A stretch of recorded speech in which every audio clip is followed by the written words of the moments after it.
Bismillahirrahmanirrahim. Assalamualaikum warahmatullahi ta'ala wabarakatuh. Alhamdulillahirabbil alamin, wassallallahu ala sayyidina Muhammadin wa ala alihi wa sahbihi wasallam, amma ba'du.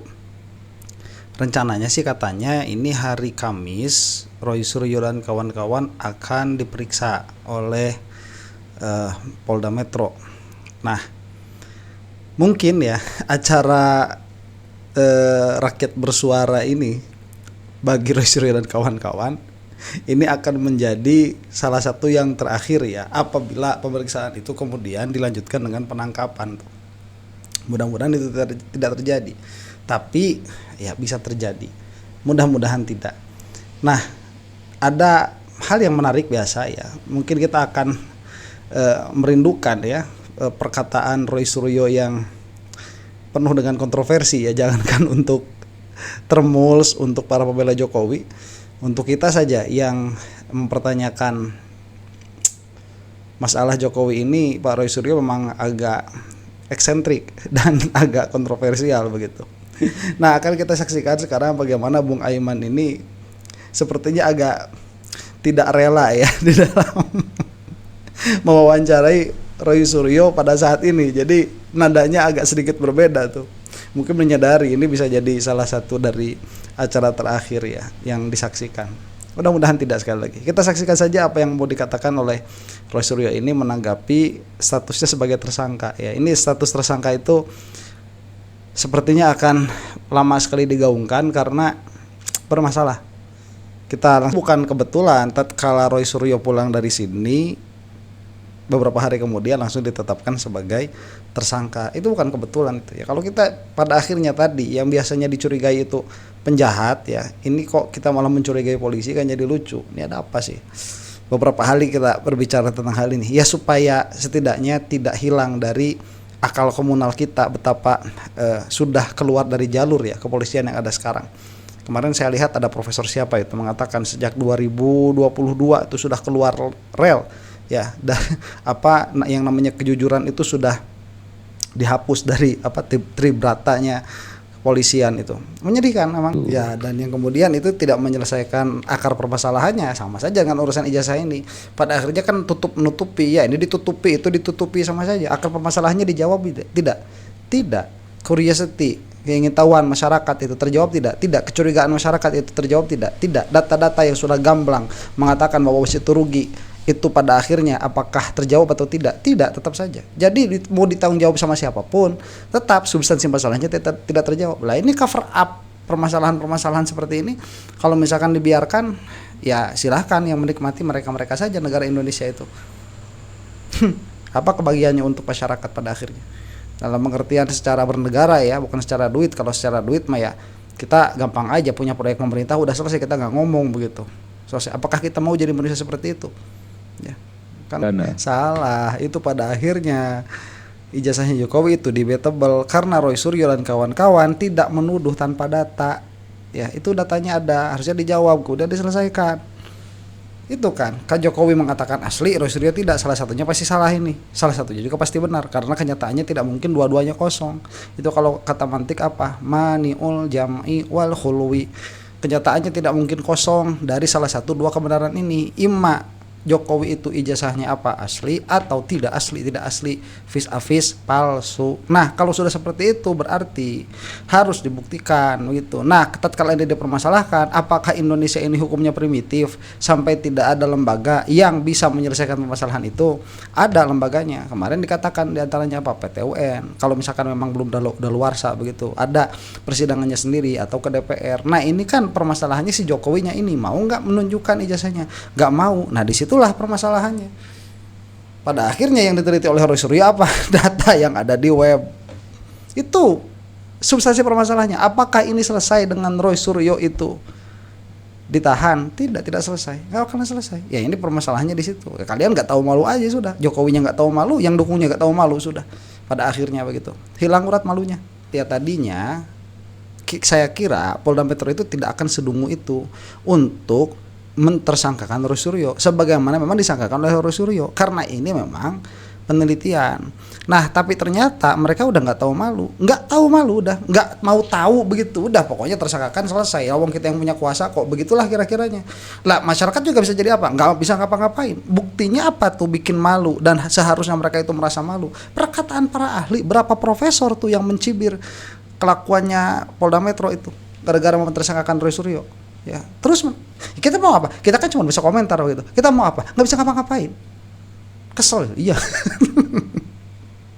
Kesel ya, cuma ya silahkan. Yang punya kuenya Jokowi ya silahkan. Atau memang yang secara sukarela suka cinta mati sama Jokowi ya silahkan. Itu urusan kalian lah pada akhirnya. Inilah dunia begitu ya. Rasakan saja kalau suatu saat ada Raddul Mazolim itu dikembalikan perkara-perkara yang dizolimi, ya tinggal lihat saja waktunya. Ya semuanya akan datang. Tidak di dunia, di akhirat. Selesai kalau kita mau begitu. Cuman ya mudah-mudahan kan bisa diselesaikan di dunia, karena dunia itu sekali lagi mazra'atul akhirah. Dia adalah ladangnya bagi akhirat. Kalau dunianya bagus, biasanya lebih mudah untuk menggapai akhirat yang bagus begitu. Nah sekarang kita dicegat dari itu, nggak bisa. Cuman yang dekat sama circle pemerintahan lah yang akan mendapatkan keuntungan atau rasa kepuasan di dalam bernegara di Indonesia ini. Yang tidak, mana keadilan? Tidak ada. Permasalahan seperti ini pun sudah tidak tahu malu ya di hadapan publik berkata demikian dan demikian. So kita mau ngapain? Ruang publik ya. Kalau ruang publik itu ya diisilah dengan perkara-perkara seperti ini. Salah satunya untuk penekanan, jadi supaya orang yang ada di dalam circle rezim itu juga tidak merasa di atas angin begitu. Harus ada. Kalau dari segi politik yang namanya oposisi itu harus ada di dalam nanti penentangan kebijakan-kebijakan politik, karena setiap kebijakan politik itu dia pasti menguntungkan satu pihak, merugikan pihak yang lain. Nah oposisi ini dia harus senantiasa melihat sisi negatif dari kebijakan itu dari segi siapa? Dari segi oposisi di dalam partai politik, misalkan politik praktis. Nah kalau di dalam ruang publik juga harus ada, setidaknya begitu dialektika ini harus ada, karena kalau tidak bukan demokrasi lagi namanya, sesuatu yang lain sudah begitu. Jadi simpan saja itunya. Enggak, mumpung masih bisa begitu Pak Roy Suryo, ya sudah beberkan saja data-datanya. Dan kalau Anda memang tidak takut begitu ya untuk diperkarakan sama orang-orang zolim itu, kalau takut untuk diperkarakan ya berhenti, ya nggak apa-apa berhenti juga begitu. Memangnya masalah Jokowi selesai di situ? Enggak juga, Pak Bonan tua mempermasalahkan. Kemudian Wus memang sudah tidak bermasalah sekarang, bukan substansi masalahnya tidak diurus, tapi Pak Prabowo dengan seenaknya mengatakan itu tanggung jawab saya. Oke, kita juga sudah punya penilaian kalau sekarang. Oh begitu, ya sudah mainnya begitu berarti selesai. Apakah selesai masalah di situ Jokowi itu? Kagak. Besok lusa liatin bakal keluar lagi tuh masalahnya Jokowi itu. Kenapa? Karena terlalu banyak sampai nanti di intinya apa? KM 50. Udah nggak apa-apa, sok ini keluarin aja tuh, habisin aja semuanya, nggak apa-apa. Itu kayak KM50 tuh kayak yang bakal jadi pamungkas itu kayak ujungnya. Kenapa? Karena substansi masalahnya tidak pernah dibahas oleh pihak yang tertuduh, nggak pernah. Dituduhnya itu ijazah Jokowi palsu, pembuktiannya dipidanakan, kan lucu. Kalau memang betul asli ya tunjukkan, kan itu. Jadi gimana ya cara kalau di dalam berdebat itu ya apa cara mengcounter sebuah tuduhan ya yang make sense di dalam dialektika itu. Tatkala datang sebuah tuduhan, maka hilangkanlah tuduhan itu dengan penghilangan yang jelas, langsung ke inti masalahnya. Kamu dituduh misalkan ya apa kayak kemarin itu kamu dituduh boti, ya buktikan bahwa kamu itu kalau ngelihat cewek suka gitu ya. Buktikan tuh kamu punya pacar, kamu punya istri, kamu punya anak, buktikan, kan begitu. Bukan dituduh langsung dipenjarakan misalkan. Itu mah tidak menjawab permasalahan.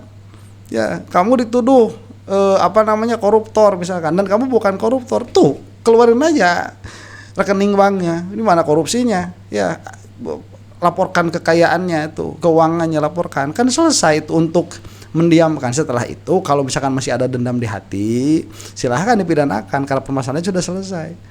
Ini dituduh ijazahnya palsu malah dipenjarakan, ada apa itu? Ini secara dialektika berpikir memang nggak bisa. Makanya kalau dikatakan oleh beberapa pemikir begitu ya, di antaranya siapa yang dari UI Watch itu yang mengatakan bahwa Jokowi ini pola pikirnya pola pikir apa ini? Pola pikir level 3. Ya level 3 itu rendah, bukan level yang tinggi itu. Tidak bisa berpikir. Ya, pasti main kekuasaan aja, main kekuasaan begitu. Sama sekarang kayak Pak Prabowo dalam menghadapi permasalahan WUS itu. Mana dialektikanya? Nggak ada, pakai kekuasaan aja, saya ambil begitu. Mau begitu Indonesia itu? Ya silahkan, ya Indonesia milik kalian itu. Silahkan, Mus. Bawa. Itu jadi kalau polisi menetapkan Roy Suryo sebagai tersangka, berarti kan dalam posisi polisi Roy Suryo ini sudah salah. Yang mana mengatakan Jokowi ini ijazahnya asli, secara apa? Konsekuensi dari perkataan mereka. Ini kan tidak boleh, bukan ranahnya polisi. Dalam pengertian seharusnya polisi ini tidak menetapkan Roy Suryo sebagai tersangka dulu sebelum Jokowi membuktikan keaslian ijazahnya di hadapan hakim, dalam hal ini bukan dalam persidangan yang dilaporkan oleh Jokowi. Begitu. Berarti kan si polisi di sini sudah memihak, begitu, sudah menentukan wajahnya itu nying harupna ka mana eta beungeut, begitu. Udah udah ditentukan, dan itu tidak tahu malu. Ya, polisi itu milik rakyat, ya. Asli itu siapa? Adalah hakim. Pertanyaannya sekarang begini, apakah persidangan yang akan dihadapi Roy Suryo sekarang itu persidangan mengenai keaslian ijazah Jokowi? Bukan kan? Itu pencemaran nama baik, sudah dijadikan sebagai tersangka dengan pasal berlapis. Nah, permasalahannya sok tanyain sama orang ini siapa namanya. Kalau dia memang pikirannya ajak begitu ya. Apabila yang berhak mengatakan bahwa ijazah Jokowi ini asli adalah hakim dan dia setuju, apakah dia akan setuju tatkala kepolisian memutuskan Roy Suryo ini sebagai tersangka begitu? Atas tuduhan pencemaran nama baik karena menyebutkan ijazah Jokowi palsu.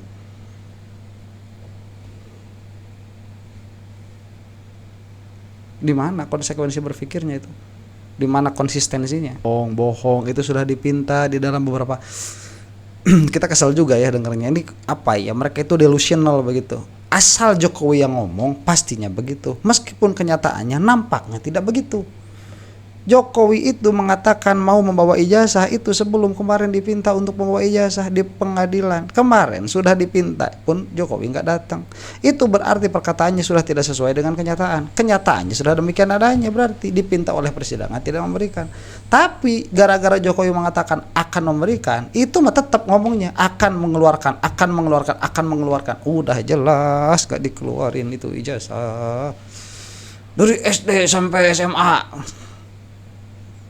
Yang ditanyainnya aja UGM gitu, satu aja. Salahkan juga penetapan tersangkanya, itu pun dipermasalahkan. Itu yang diperbincangkan sekarang Pak Semar yang bukan Wayang ya, itu kan yang dipermasalahkan sekarang. Bagaimana proses penetapan tersangkanya Roy Suryo ini? Kemarin tidak ada proses penetapannya, itu kan para termul itu sampai ada yang mau demo dan segala macam tuh mendesak supaya Polda Metro segera menetapkan tersangka. Sekarang sudah ditetapkan tersangka, permasalahannya kepada bagaimana proses penetapan tersangkanya ini.